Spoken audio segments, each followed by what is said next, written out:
Welcome back to SMK Entertainment, where history meets mystery. Tonight we're opening the case file on one of the most legendary crimes in American history. A heist so bold, so perfectly executed, that even the FBI couldn't crack it. This isn't just a robbery, it's an unsolved mystery worth millions.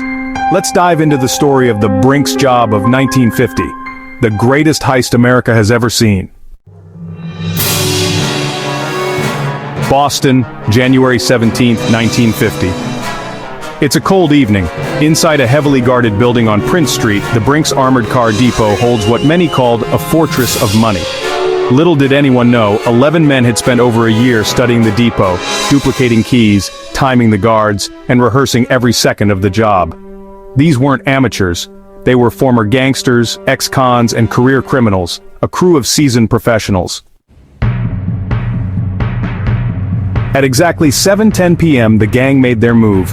Dressed in navy peacoats, chauffeur hats, and Halloween masks, they entered silently. No alarms were triggered, no shots were fired. In just 17 minutes, they made off with $2.7 million in cash, checks, and money orders, nearly $30 million in today's money. It was so clean, so quiet that the guards didn't even realize what had happened until minutes later. The heist made headlines across America. It was a story that captivated the nation. A tale of audacity and precision that seemed almost too incredible to be true. Newspapers from coast to coast splashed the details across their front pages, and the public was gripped by the unfolding drama. The FBI launched one of its largest manhunts in history. Agents were dispatched to every corner of the country, working around the clock to track down the culprits. The scale of the operation was unprecedented, with resources being pulled from other cases to focus on this one monumental task. But here's the twist. There was no evidence, no fingerprints. The crime scene was immaculate, almost as if the robbers had vanished into thin air. Investigators were left scratching their heads, unable to find a single clue that could point them in the right direction. No broken locks, nothing. The doors and windows were all intact, and there were no signs of forced entry. It was as if the robbers had simply walked in and out without leaving a trace. This only added to the mystery and the frustration of the investigators. The robbers had burned their clothes, ditched the getaway car, and hid the money. They had thought of everything, covering their tracks so thoroughly that it seemed impossible to catch them. The level of planning and foresight was unlike anything the FBI had ever encountered. For years, not a single dollar resurfaced. The money seemed to have disappeared just as completely as the robbers themselves. Investigators combed through every lead, every tip, but it was as if the cash had been swallowed by the earth. The FBI interviewed over 500 suspects, followed leads across 26 states, but came up empty. Each interview, each lead, brought them no closer to solving the mystery. The frustration grew as the trail went cold, and the agents began to wonder if they would ever crack the case. The press began calling it the crime of the century. Reporters flocked to every press conference, hungry for any new detail, any hint of progress. The public's fascination only grew as the mystery deepened and the story of the heist became a part of American folklore. It wasn't until 6 years later, just days before the statute of limitations would expire, that a former member of the gang, Joseph Specs O'Keefe, cracked. O'Keefe, who had been a loyal member of the gang, found himself in a dire situation. The pressure was mounting and the fear of retribution from his own crew was ever present. He had been living a life on the run, constantly looking over his shoulder, never knowing when the next hit might come. The stress and paranoia were taking a toll on him, both mentally and physically. After surviving a hit ordered by his own crew, O'Keefe turned on them and testified in court. The attempt on his life was the final straw. Lying in a hospital bed, recovering from gunshot wounds, he made the decision to cooperate with the authorities. His testimony was explosive, detailing the inner workings of the gang and the roles each member played in the heist. The courtroom was riveted as O'Keefe recounted the planning, execution, and aftermath of the robbery. One by one, the original 11 were arrested and convicted. The police, armed with O'Keefe's detailed accounts, launched a series of raids and arrests. The gang members who had once thought they were untouchable were now facing the full force of the law. Mugshots of the once feared criminals were plastered across newspapers, and the public watched as justice was served. The trials were sensational, drawing massive media attention and public interest. But here's where it gets crazy. Most of the money was never found. Despite the arrests and convictions, the bulk of the stolen cash remained missing. Detectives scoured every lead, but the money seemed to have vanished into thin air. The empty vaults and safes were a stark reminder of the heist's audacity and the gang's meticulous planning. The mystery of the missing money became a topic of endless speculation and intrigue. Only $58,000 was recovered. The rest, still missing. Where did it go?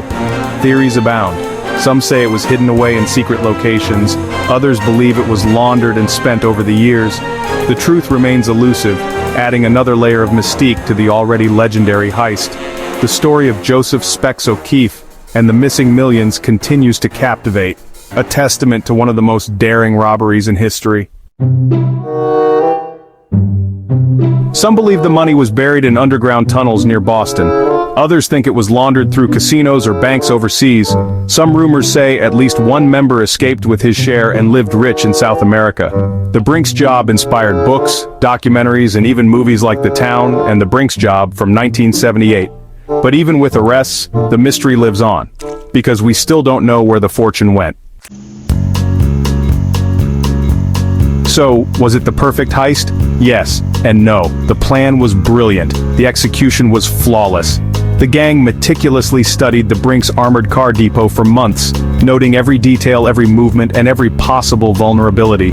They crafted a plan so intricate that it seemed foolproof. On the night of January 17, 1950, they moved with precision and confidence, knowing that every second counted. They wore Halloween masks to conceal their identities and used a stolen truck to transport the loot. The heist was executed with military precision, and within minutes, they had made off with over $2.7 million in cash, checks, and money orders. It was the largest robbery in U.S. history at the time. But like every great crime, it was trust that led to betrayal. The gang members had sworn an oath of silence, but as the months turned into years, the pressure mounted. The FBI was relentless in their pursuit, and the gang members began to crack under the strain. Some started spending their share of the loot, drawing unwanted attention. Others grew paranoid, fearing that their partners might turn on them. The once tight-knit group began to unravel, and it was only a matter of time before someone broke the code of silence. In the end, it was Joseph Specs O'Keefe, one of the original gang members, who turned informant, leading to the arrest and conviction of the others. The Brinks robbery remains a symbol of what happens when meticulous planning meets human greed. Despite their initial success, the gang's downfall was inevitable. The heist had been perfect in its execution, but the human element proved to be its undoing. Greed, paranoia, and betrayal tore the gang apart, and in the end, justice prevailed. The Brinks robbery serves as a cautionary tale, reminding us that no matter how perfect a plan may seem, it is always vulnerable to the flaws of human nature. What do you think happened to the missing millions? Despite the arrests and convictions, a significant portion of the stolen money was never recovered. Some believe it was hidden away, waiting to be discovered. Others think it was spent or lost over the years. The mystery of the missing millions adds another layer of intrigue to the already fascinating story of the Brinks robbery. It's a question that continues to captivate historians, crime enthusiasts, and treasure hunters alike. Could the money still be out there, hidden in some forgotten corner, or has it been lost to time? Let us know in the comments, and don't forget to like, subscribe, and share this with fellow mystery lovers. Your thoughts and theories are what keep these stories alive, and we love hearing from you. Whether you think the money is still out there or believe it has been lost forever, your insights add to the ongoing fascination with this legendary heist. And if you enjoyed this deep dive into the Brinks robbery, be sure to check out our other videos on some of history's most intriguing mysteries and unsolved crimes. Your support helps us continue to bring you these captivating stories. This is SMK Entertainment. Thanks for watching, and we'll see you in the next mysterious case. Stay tuned for more thrilling tales of intrigue, suspense, and mystery. From unsolved crimes to legendary heists, we are dedicated to bringing you the stories that keep you on the edge of your seat. Until next time, keep questioning, keep exploring, and keep the spirit of curiosity alive. Thank you for being a part of our journey, and we look forward to unraveling more mysteries with you.